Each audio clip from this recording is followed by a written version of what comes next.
Germani. Inajeta idamon inajeta besta oxe besta inajeta shida shahajon zaira ای حاجی دریافتم یاد میدانین که در داخل اینترنت اینا چیکار میکنند اینها با طریق اینترنت زنا میکنند چگونه در اصل وجود داشت من این داشت این سخن من شنیده بودم لیکن باز وقتی این برادر پیشنهاد کرد گفتند صورت میبراید از ممکن دولت‌های روسیه باشد دولت‌های امریکا باشد یک صورت دختر میبراید از این طرف این جوانی ما و شما از اون طرف آن دختر با یکدیگر صحبت میکنند و در حالت صحبتشان سر میکنند مثال وای از اونجا میگوید تو لباس تا بدر کن کرتت بکش و هم کرتش بدر میکند وای از اون طرف این جوان تماشا دارد این جوان از اینجا اون زن تماشا دارد وای لباس میکشد فلان شکش فلان ش میکشد با طریق همون اینترنت با یکدیگر زنا میکنند آیا این گناه نیست؟ نخواد در اینترنت ما و شما وقتی داخل میشویم اینقدر علم های زیاد ماندگی اینها را آموختن برای ما و شما ضرور است نه با طریق اینترنت زنا کردن رسول اکرم صلی الله علیه و سلم میگوید العینان تزنیان و زناهما النظر همین برابری است که انتناها همه فساد کرده است بس نیست رسول اکرم میگوید چشم ها هم زنا میکند زنای چشم چیست نظر کردن بر حرام کرده های الله این هم زنا میکند جوانای عزیز بسیار هوشیار باشید کار کنین که حیات هاتون از دست ندهیم ما امروز غم دخترهامون میخوریم لیکن همون بچه‌ای که در مکتب میخواند و همون هم زناکار باشد همین هم یک داغی همون خاندان ما و شماست بسیاری ما و شما یک عقیده نادرست داریم که بچه هر کاری کند کردن گیرد لیکن دختر نکند چی بچه دستی به زنا زند چی دختر دستی به زنا زند هر دو در گناه برابر است هر دو این ما و شما را شرمنده میکند امروز چیز بسیار عادی شده به جوان راحت پشت گوشی با دهات و ارتباط نامشروع داره نماز هم میخواند گریه هم میکند روزه ماه مبارک رمضان هم میگیرد ولی راحت استماع میکند با شوق به سخن یک دختری که از پشت گوشی به همراهش صحبت میکند پس عزیز من امام ذهبی در الکبائر میفرماید روز قیامت زبانی که نطق کرده به خاطر زنا شاهدی میدهد گوشی که نطق کرده گوشی که شویده سخن زنا را شاهدی میدهد دستی که به سمت زنا دراز شده شاهدی میدهد پایی که به سمت زنا حرکت کرده شاهدی میدهد و امام ذهبی رحمت الله علیه میفرماید شاهد این کلام من این آیه قرآن است بسم الله الرحمن الرحیم یوم تشهد علیهم السنتهم و ایدیهم و ارجلهم بما كانوا یعملون روز قیامت شاهدی میدهد زبانهایشان شاهدی میدهد دستانشان شاهدی میدهند پاهایشان عزیزان من و خدا قسم این زنا آنقدر خدا را ناراض میکند آنقدر الله را به خشم میآورد در ذیل این آیه میفرماید ولا تقربوا الزنا در مقدمه های زنا نزدیک نشوین چی هست میفرماید چشم چرانی نکنید که این منجر به زنا میشود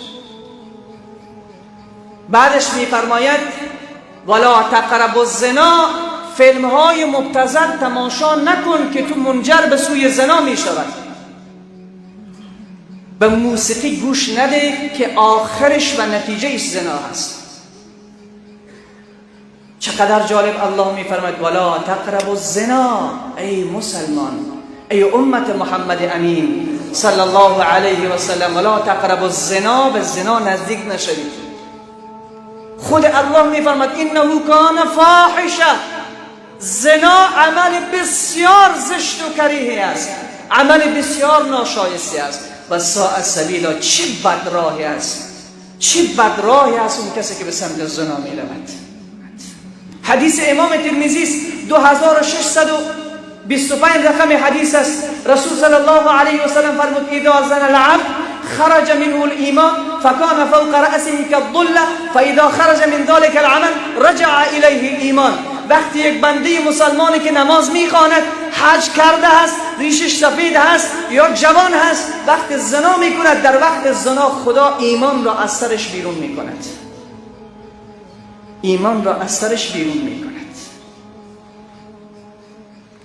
تا زمانی که مثل یوسف زندگی نکنیم من و تو عزیز من، تا زمانی که زلیخاها را دست رد به سینه ایشان نزنیم، تا زمانی که از زلیخاهای زمان فرار نکنیم، این را بدانید که روز قیامت شرمسار میشوید.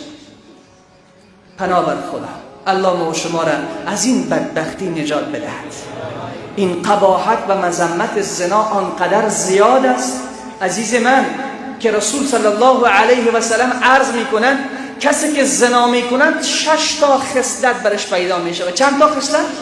6. 3 تا خصلت در دنیا و 3 تا در آخرت. 3 تا صفت در دنیا و 3 تا در آخرت. زنا 6 خصلت داره. هر که دستش به زنا آلوده است، شرمگاهش به زنا آلوده است، این 6 تا صفت زنا در وجود اون پیدا می شود. رسول خدا صلی الله علیه و سلم فرمود اولین صفتش این زناکار وقت زنا می کند در چهرهش نور ایمان باقی نمی ماند و قیمتش، بهایش، ارزشش هم به پیش خودش از بین می رود، هم به پیش جامعه. هیچ وقت مردان نیک خدا به اون دعا نمی کنند. از دعای صالحین محروم است اون کسی که به زنا نزدیک شده و زنا کرده است. و بعد رسول صلی الله علیه و سلم فرمود دوم فقیری رهایش نمیکنه. اگرچه ثروتمند باشه وقت دستش به زنا آلوده شد، وقت زنا کرد دامنش را فقر میگیرد. از زنا یورث الفقر، کسی که زنا میکند اون را فقیر میسازد. این زناکار همیشه فقیر است. و بعد رسول صلی الله علیه و سلم فرمود زناکار عمرش کوتاه میشود. این 3 تا خصلت زنا در دنیا، 3 تا خصلت زنا در آخرت. رسول صلی الله علیه و سلم میفرماید وقتی که با پروردگار خود روز قیامت روبرو می شود خدا خشم گرفته به این بنده. الله خشم گرفته، با نظر پر از خشم به سوی این بنده نگاه می کند. دوم حساب و کتابش در کنار ترازو و میزان خیلی سخت است. و سوم خلود در آتش جهنم است. یک عمر دراز، یک عمر طولانی در داخل جهنم میماند. زن آمد به پشت رسول خدا صلی الله علیه و سلم نماز میخواند. این آیه را رسول خدا تلاوت کرد.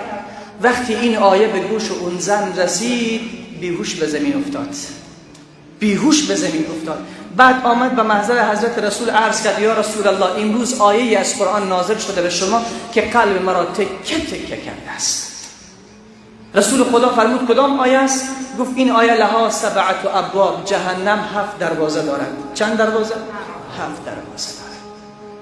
امروز از زندان یک انسان مثل خود ما در ترس و هراسیم. امروز از پلیس میترسیم، از عساکر امارت میترسیم که مبادا دستگیر شویم، به زندان بیفتیم، شکنجه شویم. این آیه قرآن را فراموش کردیم عزیز من. لها 7 ابواب، جهنم 7 در دارد. لكل باب منهم جزء مقسوم، در هر در جهنم پروردگار یک حصه از جهنمی ها را می اندازد. در هر در از این درها وارد می شوند. عطا ابن ابی رباح می فرماید لها 7 ابواب لكل باب منهم جزء مقسوم، جهنم 7 در دارد. یکی از این درهای جهنم را روز قیامت در داخل جهنم باز می کنند. چنان بوی متعفن از این دروازه جهنم بیرون می شود که به خدایی که محمد را به رسالت فرستاد امام ذهبی رحمه الله می فرماید چنان بوی از این دروازه جهنم بیرون می شود که اونهایی که در عذاب خدا در داخل جهنم هستند فریاد میزنند که خدایا این عذاب بس نبود که این بوی خطرناکی که ما را تباه کرده و اذیت ما کرده، ما را دیوانه کرده، این بوی از کجا آمد؟ الله عرض می کند این بوی از شرمگاه زناکاران و امت رسول الله. این بوی از شرمگاه مردان و زنان زناکار امت رسول الله صلی الله علیه و سلم است. یعنی بوی بسیار متعفن و زننده از جهنم بیرون می شود که اهل جهنم به اذیت می شود. این بوی را عطا ابن ابی رباح می فرماید از شرمگاه مردان و زنان زناکار است که به اهل جهنم پراگنده می شود و اونها را اذیت می کند.